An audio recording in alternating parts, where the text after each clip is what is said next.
제가 한 자매를 소개하려고 그러는데 한번 사진 잠깐 보여주시면 누군지 아세요 혹시? 아시는 분 있나요? 아마 거의 없으실 것 같은데 시판 하산이라는 사람입니다. 29살이고 네덜란드 사람인데 에티오피아 난민 출신이에요. 이분이 육상 선수인데 지난 작년이죠. 일본 도쿄올림픽에서 경기를 하는데 오전에는 1500m 예선 그리고 저녁에는 5000m 결승이 있었어요. 근데 1500m 오전에 뛰는 그 1500m는 3바퀴 하고 4분의 3바퀴를 뛰어요. 그러니까 거의 한 4바퀴 정도 뛰는 건데, 근데 그 게임을 하고 나서 휴식을 갖고 이제 5000m를 결승을 해야 되는 거예요. 이건 금메달이 달린 문제죠. 그런데 5000m를 잘 달리려면 오전에 아무리 그 경기도 중요하다 하더라도 체력 안배를 잘 해야 되겠죠. 뛰었어요. 이 핫산 선수의 특징은 항상 맨 뒤에서 출발에 시작해서 점점점 치고 올라가는 스타일이에요. 출발해서 뛰는데 한 바퀴를 남겨놓고 넘어집니다. 앞에 있는 사람이 넘어져서 그 사람에게 걸려서 넘어져요. 그래서 넘어진 상태에서 페이스 끊겼죠. 호흡 흐트러졌죠. 그 다음에 다시 뛴다는 것은 굉장히 많은 체력을 요한대요. 근데 저녁에 5000m 결승이 있잖아요. 그러면 AP통신에 의하면 대부분은 포기했을 거라는 거예요. 그리고 본인이 잘못해서 넘어진 게 아니라 상대방 때문에 어쩔 수 없이 넘어졌으니까 분명히 말하면 준결승 정도는 충분히 통과할 수 있을 것이다. 그렇게 AP통신이 이야기했는데 이분은 그렇지 않았습니다. 이분도 여러 가지 생각이 그 순간에 들었지만 그 자리에서 아니 이건 아니야 하고 다 바로 일어나서 다시 뛰었다고 했어요. 그래서 다시 뛰어서 6등 6위까지 들어가면 준결승에 들어갈 수 있는데 6위가 아니라 1등으로 통과를 합니다.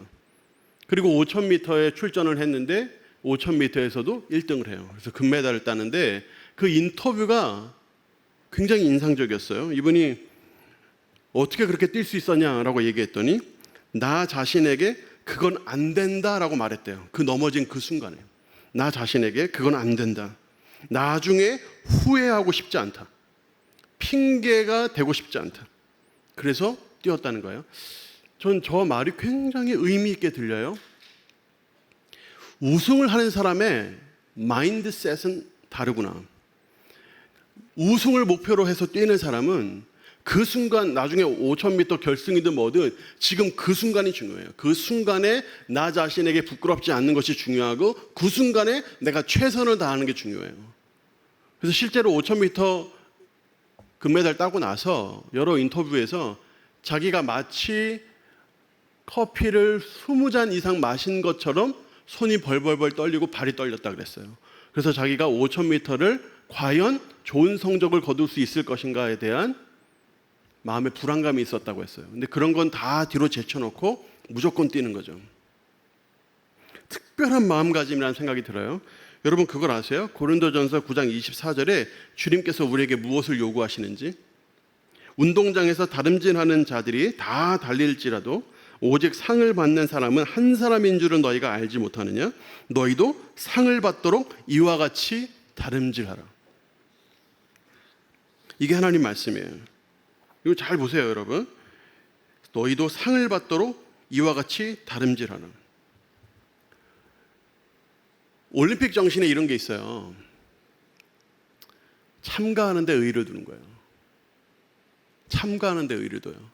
올림픽 정신은 참가하는데 의의를 둬요.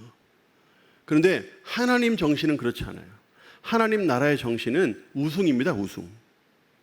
우승하는 거예요. 우리가 다 우승하는 거예요. 이걸 오해하지 마세요. 내가 누군가를 밟고 일어서야 된다는 뜻이 아니에요. 그게 아니라 내가 나만의 레이스에서 내가 반드시 나를 이기고 우승을 해야 되는 거예요. 그게 하나님 나라의 중요한 원칙이에요. 우리도 이와 같은 우승에 대한 집념이 필요해요. 집념. 여러분들은 여러분의 인생에 대한 집념이 있어요. 우승에 대한 집념이 있어요. 이 정도면 됐지. 이 정도면 남들과 비교해서 이 정도면 뭐 중간보다 조금 더 위니까 이 정도는 괜찮겠지. 이거는 하나님 정신이 아니라는 거예요. 우리는 전력 질주해야 돼요. 인생 살다 보면 넘어져요. 쓰러질 때 있어요. 일어나야지. 그래야 우승할 거 아니에요? 일어나서 뛰어야 될 거 아니에요. 근데 그 우승이라는 것을 그냥 우리한테 우승해라고 그냥 목표만 던져주시지 않아요. 하나님께서 우리에게 신비한 능력을 주셔서 우승하게끔 해주세요. 우승하고자 하는 각성이 필요한 거예요. 깨어야 돼요. 나는 우승해야 되겠다. 나는 우승해야 되겠다. 근데 우승하기 위해서 전력 질주해야지. 그걸 위해 훈련해야지. 이런 마음이 필요하다고요.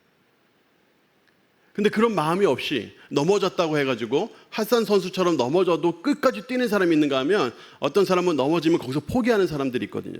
내 잘못도 아니고 말이야. 인생이 그렇고 삶이 그렇고. 누가 우승하겠냔 말이에요. 누가. 어떤 마음가짐으로 뛰느냐는 거죠. 주님께서 우리에게 우승에 대한 능력을 주신다 하는 말씀이 오늘 본문에 나옵니다. 베드로후서 1장 3절 상반절만 일단 보시면 거기에 말씀이 이런 말씀이 있어요. 그의 신기한 능력으로 생명과 경건에 속한 모든 것을 우리에게 주셨다. 자, 여기서 생명은 예수를 믿는 그 순간을 말하고, 경건은 예수 믿은 이후에 천국 갈 때까지의 삶을 말해요. 내가 예수를 믿고 세상을 살아가는 모든 순간에 우리 주님이 우리에게 뭘 주신다고요? 신기한 능력을 주신대요. 이 신기한 능력으로 우승할 수 있는 거예요. 근데 어떤 사람에게 이 신기한 능력을 주시는가? 그 뒤로 한번 더 보세요. 3절 하반절쯤에 우리를 부르신 이를 알므로 말미암음이다. 우리를 부르신 그분이 누굽니까? 예수 그리스도잖아요. 예수 그리스도를 알아가는 삶을 통하여, 알아간다는 것은 지식적으로 안다는 뜻이기도 하지만 그의 삶을 배운다는 뜻이고 그분과 똑같이 산다는 뜻이고 순종한다는 뜻이거든요. 근데 그렇게 사는 사람에게 하나님께서 신기한 능력을 더하신다. 근데 어떤 방식으로 신기한 능력을 더하시는가? 저기 봤더니 자기의 영광과 덕으로서, 여기서의 영광은 글로리 영광인데 하나님의 임재가 있을 때, 지금도 우리 주님 우리와 함께 계시잖아요. 함께 계실 때 그냥 가만히 계시지 않아요. 우리 주님은 우리와 함께 있으면서 활동적인 역사를 하신다고요. 활동적인 역사. 이게 바로 영광이에요. 영광. 우리 주님을 알아가고 주님을 따라가는 사람에게 우리 예수께서 우리와 함께 하시면서 활동적으로 역사하신다고요. 이게 바로 신기한 능력이에요. 또 덕을 주세요. 덕은 뛰어나다 하는 뜻이에요. 뛰어나. 하나님의 특별한 탁월함, 그걸 말하는 거예요. 그 하나님의 그 탁월함이 우리에게 임한다. 자, 정리하면 이렇습니다. 자, 베드로후서 1장 3절을 간단하게 정리하면 이래요. 예수 그리스도를 알아가요. 그러면 하나님의 영광과 덕, 이건 하나님의 고유한 성품인데 그 하나님의 고유한 성품이 우리에게 임해요. 그리고 우리가 그 성품에 참여해요. 신비한 능력을 얻어요. 그래서 우승하게 되는 거예요. 근데 4절에 딱 가보면 여기에 대한 부연 설명을 이렇게 합니다. 4절에 보면 이 능력을 잃으면 정욕에 빠진다고 말해요. 1장 4절 말씀 보면 이로써라고 시작하는데, 이로써는 하나님의 영광이라는 성품, 또 덕이라는 성품을 통하여, 이런 뜻이에요. 하나님의 영광과 그 덕을 통하여 그 보배롭고 지극히 약속을 우리에게 주사 이 약속으로 말미암아 신성한 성품에 참여하는 자가 되게 한다. 그럴 거 아니에요. 하나님의 영광과 덕이 임하면 주님의 그 신성한 성품에 참여하게 될 거 아니에요. 이 결과로 어떤 일이 벌어진다고 설명을 해요? 너희가 정욕 때문에 세상에서 썩어질 것을 피하게 될 것이다. 저 말을 바꾸면 어떻게 될까요? 우리가 예수 그리스도를 알아가지 않으면 우리가 나도 모르는 사이에 어느 순간에 정욕 때문에 세상에 썩어질 것을 추구하다가 우승하지 못하고 승리하지 못하고 패배할 것이라, 이런 뜻이겠죠. 자, 1장 3절을 다시 정리해 볼게요. 1장 3절은 간단해요. 하나님을 알아가요. 그럼 영광과 덕이 임해요. 영광과 덕이 임하면 신기한 능력이 임해요. 그럼 그 신기한 능력으로 우승하고 승리할 수 있어요. 그런데 4장의 내용이 어떻죠? 우리가 예수 그리스도를 알아가지 않아요. 그걸 포기해요. 그러면 정욕의 유혹을 받아요. 신비한 능력을 잃어버려요. 그래서 썩어질 것을 추구하다가 인생을 패배하고 끝나는 겁니다. 이게 베드로가 당시 성도들에게 강조했던 내용이에요. 예수 그리스도를 알아가는 그 과정을 뭐라고 하죠? 그걸 훈련이라고 하는 거예요. 교육과 훈련의 목적이 뭡니까? 예수 그리스도를 알아가고 그분이 갔던 그 길을 같이 가는 거죠. 그분 앞에 순종하는 거예요. 그게 훈련이거든요. 여러분들이 이렇게 생각을 해봐야 돼요. 내가 양육 기초를 듣고 있는지, 고급을 듣고 있는지, 제자 훈련을 듣고 있는지, 사회 훈련을 듣고 있는지를 고민할 게 아니라 나는 지금 예수 그리스도를 닮아가는 삶을 살고 있는가. 그게 훈련이거든요. 그게 훈련의 본질이에요. 내가 예수 그리스도를 알아가고 있는가, 그분을 닮아가고 있는가. 이게 본질이에요. 훈련에 대해서 성경에 여러 구절이 있습니다만 그 중에 가장 백미라고 할 수 있는 구절은 골로새서 1장입니다. 골로새서 1장 28절 29절. 생명사역책 읽어보신 분 계시겠지만 그 생명사역책에 각 주제들마다 요절들이 많이 나오는데 제자 훈련에 관한 최고의 요절은 골로새서 1장 28절 29절이에요. 잔소리 하나 하자면 여러분들이 동식교회 다니면서 생명사역 책을 안 읽고 생명사역을 잘 모른다. 생명사역이 뭐냐고 묻는데 대답을 잘 못한다. 그러면 여러분들은 마치 엄청 짬뽕에 맛있는 식당에 가서 군만두 하나 집어먹고 나오는 거랑 같아요. 군만두도 맛있어요. 근데 두세 시간을 기다려가지고 그 짬뽕집에 들어갔는데 짬뽕은 안 먹고 군만두 하나 먹고 나오는 거랑 같단 말이에요. 어느 일식집에 가서 오마카세 알아요? 25만 원대인데 그게 한 번도 안 먹어봤어요 저도. 근데 오마카세 집에 가가지고 초밥 하나 집에 입에 물고 나온 거랑 같다고. 여러분 생명사역 공부하셔야 돼요. 아니 동신교에서 생명사역 공부를 해야지. 가장 많이 배울 수 있고 가장 잘 배울 수 있는 교회에서 그런 훈련을 안 받으면 어떻게 되겠어요? 자, 골로새서 1장 28절 29절을 한번 보세요. 같이 한번 읽어볼까요? 시작. 우리가 그를 전파하여 각 사람을 권하고 모든 지혜로 각 사람을 가르침은 각 사람을 그리스도 안에서 완전한 자로 세우려 함이니 이를 위하여 나도 내 속에서 능력으로 역사하시는 이의 역사를 따라 힘을 다하여 수고하노라. 자, 먼저 제자 훈련에 있어서 없어야 되는 거 세 가지가 있어요. 없어야 되는 거 세 가지. 여기 보면 각 사람이 강조되거든요. 각 사람. 여기서의 각 사람은 모든 사람을 말해요. 그런데 여러분 하는 이런 모든 사람이 아니라 한 명 한 명 다 콕콕 집어가지고 각각의 모든 사람을 말해요. 이걸 강조. 각 사람이라는 말을 몇 번씩 반복하고 있어요. 그래서 여기에 우리가 기억해야 될 없어야 되는 거 세 가지. 첫 번째, 예외가 없어요. 여러분 중에 누구도 예외가 없어요. 여러분 사랑방에 있는 그 누구도 예외가 없어요. 모든 사람은 다 훈련받아야 돼요. 모든 사람은 다. 예외가 없어요. 두 번째, 빈틈이 없어야 돼요. 여러분들이 리더이든 아니든지 간에 누군가에게는 영향을 미치고 있어요. 여러분 주변에 있는 모든 사람은 다 훈련받도록 여러분들이 만들어야 돼요. 빈틈 없이. 여러분 주변에 있는 모든 사람을 여러분이 훈련시켜야 되고 여러분이 훈련받도록 도와줘야 되고 여러분이 그렇게 해야 돼요. 빈틈이 없어야 돼요. 그리고 세 번째, 안주가 없어야 돼요. 안주, 평안한 곳에 있는 거. 저 안주가 없다. 저걸 보고 다른 안주를 생각하셨다 그러면 여러분들은 회개하셔야 되겠죠. 안주가 없어요. 어느 한 곳에 편안하게 주저앉아가지고 편안히 쉬는 게 없다고. 나는 이 정도 훈련 받았으니까, 이 정도 했으니까 나는 이만큼이면 됐지. 이런 안주가 없어야 된다고요. 여러분 잘 아실 거라고 생각이 드는데, 여러분 모든 사람에게 관심을 가져야 돼요. 여러분 바운더리 안에 있는 사람, 여러분의 사랑방 안에 있는 사람, 이거는 리더들만의 이야기가 아닙니다. 리더는 당연하고, 리더는 당연하죠. 자기 사랑방에 자기 고울에 있는 사람, 누가 어떻게 아프고 어떻게 힘들고 어떻게 뭐 때문에 지금 어려워하고 있는지를 모르고 있다 그러면, 저는 지난주에 우리 교회 설교하면서 제가 우리 성도들에게 그랬어요. 우리 9월부터 다시 우리는 목장이라고 하는데, 목장 모임 재개하는데 여러분들이 목장 모임 제대로 안 하면 교회에 대참사가 생깁니다. 대참사가 뭐예요? 누가 아프고 힘들어요. 아무도 몰라요. 대참사예요. 어떻게 그럴 수가 있어요? 어떻게? 말이 돼? 교회에서 누가 힘들어하고 아파하는데 아무도 몰라? 어떻게 그럴 수가 있어요? 목사가 그거 다 알 수 있습니까? 여러분들이 안 하면 몰라. 훈련이 뭐예요, 훈련이? 그게 훈련이에요. 각 사람에게 관심을 갖는 게 훈련이에요. 주변에 누가 힘들고, 누가 어려워하고, 누가 주저앉아 있고, 누가 뭐 때문에 넘어져 있고, 그걸 아는 게 훈련이에요. 그걸 알고 도와주고 관심을 갖고, 그게 가장이든 사랑방울이든 을장이든 사역자든 누구든 상관없어요. 누구든.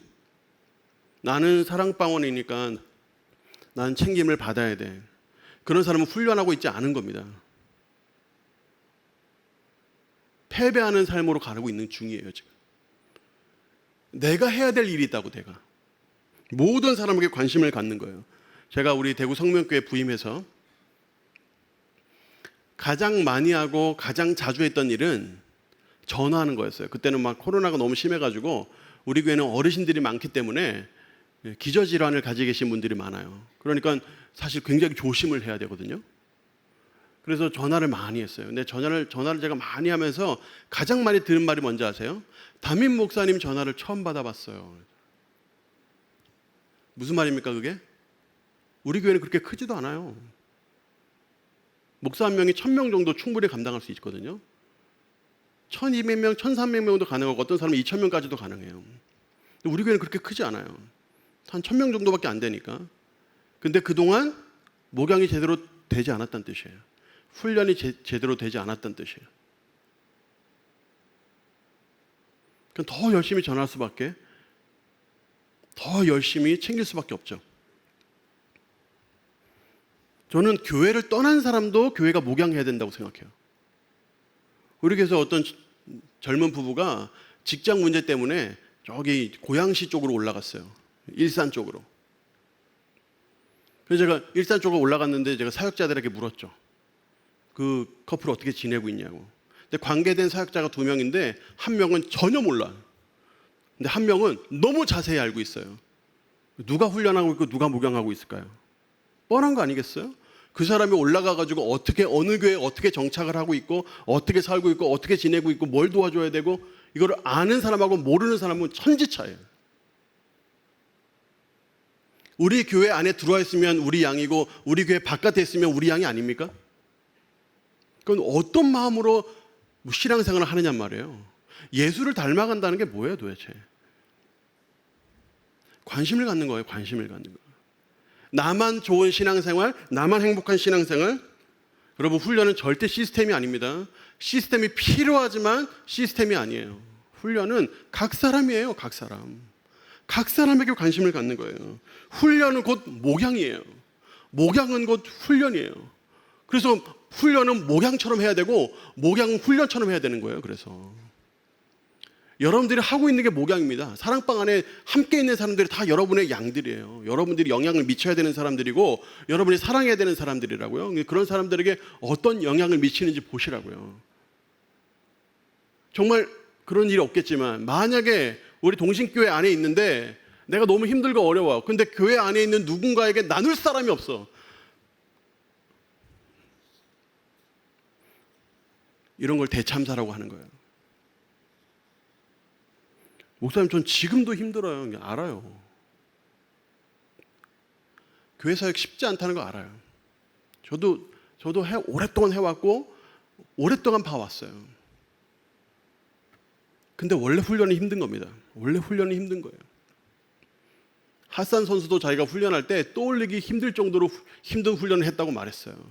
그렇게 훈련해야 우승할 수 있어요. 우승에 대한 집념이 있으면 그런 훈련도 이겨낼 수 있어요. 그게 바로 훈련이에요. 하던 대로 편하게 내가 예전에 해오던 대로 그냥 그렇게, 여러분 그렇게 하면 발전이 없습니다. 예수 그리스도를 닮아가기를 멈춘 것이고 훈련을 멈춘 거예요. 몸부림을 쳐야 돼요. 한 사람이라도 더 얻기 위해서. 내가 나 자신 챙기는 것뿐만 아니라 내 주변에 있는 사람을 함께 일으키기 위해서 몸부림을 쳐야 돼요. 몸부림을. 그게 훈련입니다. 그게. 그래야 교회가 살아요. 그래야 여러분이 살아요. 그래야 여러분이 우승할 수 있어요. 훈련에 있어서 있어야 되는 거 3가지 있어요. 아까 우리 본문에서 봤습니다만 한 번 더 보면 29절 말씀을 좀 주목하여 보세요. 나도 내 속에서 능력으로 역사하시는 이의 역사를 따라 힘을 다하여 수고한다. 그 앞에 그리스도 안에서 완전한 자로 세우려 합니다. 완전한 자로 세우기 위해서 내 속에 능력으로 역사하시는 이의 역사를 따라서 힘을 다하여 수고한다. 여기 3가지가 있어요. 첫 번째 의지예요. 의지. 힘을 다하여 수고하는 의도적인 의지가 필요해요. 두 번째 필요한 게 있어요. 능력이에요. 자기 혼자 못해요. 성령의 능력이 필요하거든요. 내 속에서 역사하시는 그 능력을 따라, 그 역사를 따라 하는 그 성령님의 그 능력이 필요해요. 세 번째, 공동체가 필요해요. 혼자서 성장할 수 없어요. 서로 의지하고 서로 격려하고 서로 도와주고 서로 손잡아주고 서로 위로해주고 그렇게 해야 성장할 수 있어요. 이 세 가지가 필요해요. 의도적으로 지향해야 돼요. 예수를 닮아가기를 의도적으로 지향해야 돼요. 여러분, 사랑방을 할 때 물론 사랑방 하는 것 자체가 쉽지 않지만 베이비시팅 하는 것으로 만족하지 마세요. 그냥 주일에 잠깐 앉아서 그냥 얼굴 보고 어떻게 지냈는지 정도 보고 그냥 헤어지는 것으로 만족하지 마시라고. 그러면 가장도 발전이 없고 각 개인들도 발전이 없어요. 서로에게 건전한 관심을 가져야 돼요. 여기서 중요한 핵심은 건전함입니다. 흑심을 가지고 연락을 하면 금방 알아요. 특히 자매들은 더 빨리 알아요. 주의하시라고. 건전한 관심을 갖는 거예요. 건전한 관심. 정말 진지한 관심을 갖는 겁니다. 위에서 기도해주고 필요한 것이 뭔지 서로 함께 나누어서 어떻게 도와주자. 만약에 그런 논의가 사랑방 안에서 자연스럽게 이루어진다 그러면 훈련이 되고 있는 거예요. 훈련을 받는다는 것은 어떤 과정을 통과한다는 게 아니에요. 히비주 공부하면 끝입니까? 그럼 훈련 받은 거예요. 그부터 바로 끝나버리는데 훈련은 삶에서 돼야 돼요. 삶에서. 여러분, 전 최근에 사무엘하 18장 2절과 3절 말씀을 보면서 새로운 걸 느꼈어요. 다윗이 그의 백성을 내보낼세 3분의 1은 요압 휘하에, 3분의 1은 수르야의 아들 요압의 동생 아비새의 휘하에 넘기고 3분의 1은 가드 사람 이떼 휘하에 넘기고 왕이 백성에게 이르되 나도 반드시 너희와 함께 나가리라. 전쟁터에서 군대를 세 개로 쫙 나누고 딱 내보내면서 다윗도 나도 나갈게 하고 뛰어들었어요. 그때 백성들이 뭐라고 합니까? 백성들이 이르되 왕은 나가지 마소서. 우리가 도망할지라도 그들은 우리에게 마음을 쓰지 아니할 터이요 우리가 절반이나 죽을지라도 우리에게 마음을 쓰지 아니할 터이라. 왕은 우리 10,000명보다 중하시오니 왕은 성읍에 계시다가 우리를 도우심이 좋으니이다. 왕이여, 몸을 사르십시오. 안전한 곳에 계십시오. 왕은 우리의 10,000명과 같습니다. 근데 여러분, 이것도 보세요. 사무엘하 23장이에요. 15절부터 17절. 다윗이 소원하여 이르되 베들레헴 성문 곁 우물물을 누가 내게 마시게 할까? 지금 블레셋이 막 감싸 안고 막 포위한 상태인데 거기서 다윗이 이 말을 딱 한 거예요. 나 물 마시고 싶은데, 그것도 베들레헴 그 곁에 있는 그 우물물. 그랬더니 어떤 일이 벌어졌어요? 새 용사가 블레셋 사람의 진영을 돌파하고 지나가서 베들레헴 성문 곁 우물물을 길어가지고 다윗에게로 왔으나 다윗이 그것을 마시기를 기뻐하지 아니하고 그 물을 여호와께 부어드리며 이르되 여호와여, 내가 나를 위하여 결단코 이런 일을 하지 아니하리이다. 이는 목숨을 걸고 갔던 사람들의 피가 아니니까 하고 마시기를 즐겨하지 아니하니라. 새 용사가 이런 일을 행하였더라. 저는 이 말씀을 딱 보면서 이런 생각을 딱 했어요. 아, 인생의 워라벨은 내가 찾는 게 아니구나. 인생의 워라벨이라는 것은 타인이 챙겨주는 거구나. 너무 무리하지 마. 왜 이렇게 헌신을 해? 내가 할게. 내가 한다고. 뭐 할까? 좀 너 쉬어야 돼. 너 이러다 쓰러진다. 이렇게 해서 찾아지는 게 워라벨이구나. 워라벨은, 성경적 워라벨은 자기가 찾는 게 아니더라고요. 다윗은 한 번도 자신의 일생에 워라벨을 찾은 적이 없어요. 전쟁에 뛰어들어야 되면 그냥 뛰어들었어요. 나이가 많든 적든 상관없어요. 자기가 늙어서 예전과 같지 않아도 상관없어요. 전쟁에 있으면 뛰어듭니다. 목숨을 걸어요. 누구를 위해서? 자기 부하를 위해서. 그러니까 그 다윗이 우물물을 먹겠다 그래도 그 세 명이 뛰어들어서 목숨을 걸고 가져오는 거예요. 다윗이니까 그렇게 하는 거예요. 다윗이니까. 내 리더가 다윗이니까. 이 공동체가 지금 훈련이 되고 있는 공동체입니다. 이게 좀 훈련이 되고 있는 거예요.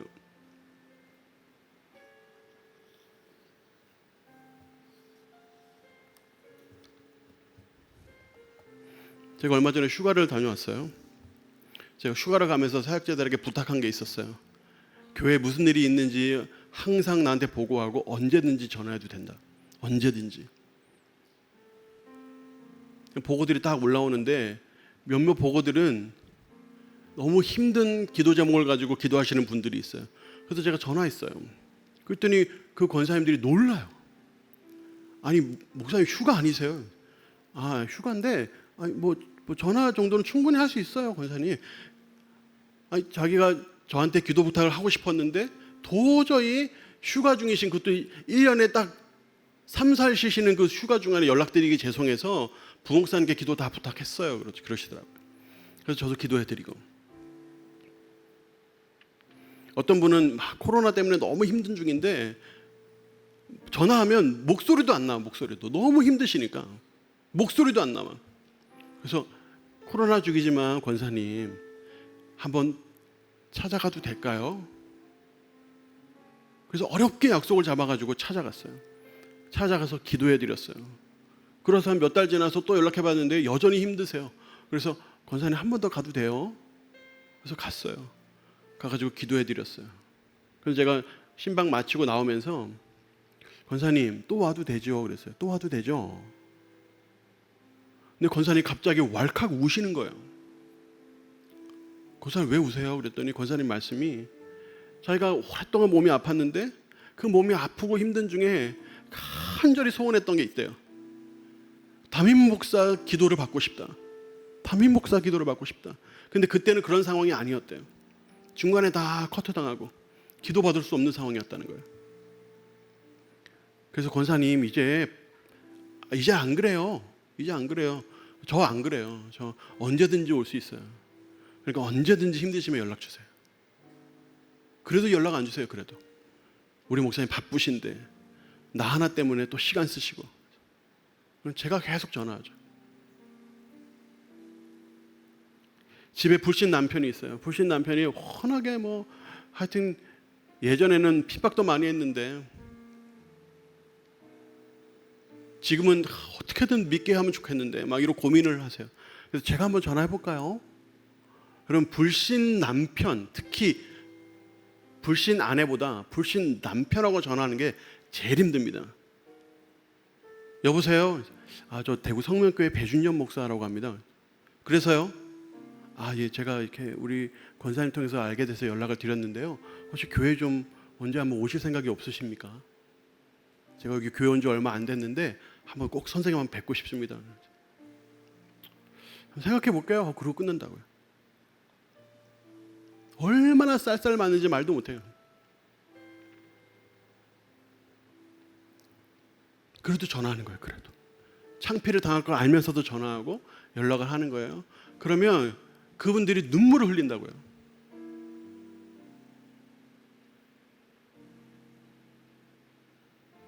그리고 그 헌신을 나에게가 아니라 다른 누군가에게 한다고요. 여러분 뭐가 훈련입니까?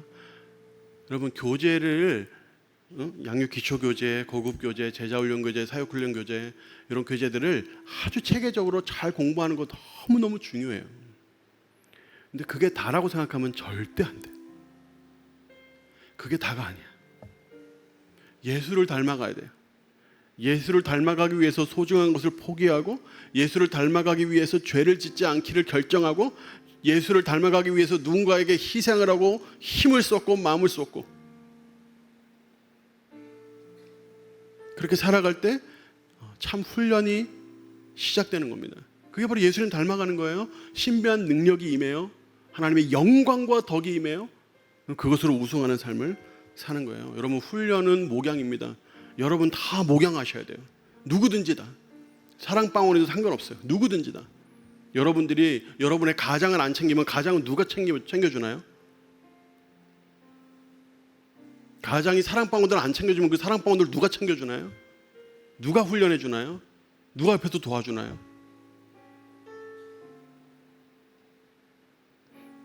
하던 대로 하면 안 돼요. 여러분 하던 대로 하면 안 됩니다. 하던 대로 하면 그냥 하던 대로 하다가 패배하고 망해요. 하나님은 우리에게 훈련을 요구하세요. 훈련은 내 몸이 힘든 거예요. 힘들어야 훈련이 돼요. 그러니까 힘든 중에도 여러분 포기하지 마세요. 우리 주님이 나를 이 힘든 중에도 예수 그리스도를 닮아가게 하시고 신비한 능력을 주시고 하나님의 영광과 덕을 체험하게 하셔서 나를 우승하게 하시려는구나. 그렇게 생각하고 그 훈련에 임하세요. 그럼 하나님께서 우리에게 능력을 주세요. 여러분, 훈련은 목양입니다. 훈련받고 훈련하세요. 목양하고 목양을 받으시고 목양을 하세요. 여러분이 하세요. 여러분이. 남이 해주길 기대하지 말고 여러분이 하세요. 마음을 다해서 하세요. 목숨을 걸어서 하세요. 여러분, 그게 훈련이고, 그런 훈련이 있을 때 여러분 삶은 우승하는 삶으로 나아가게 될 것이에요.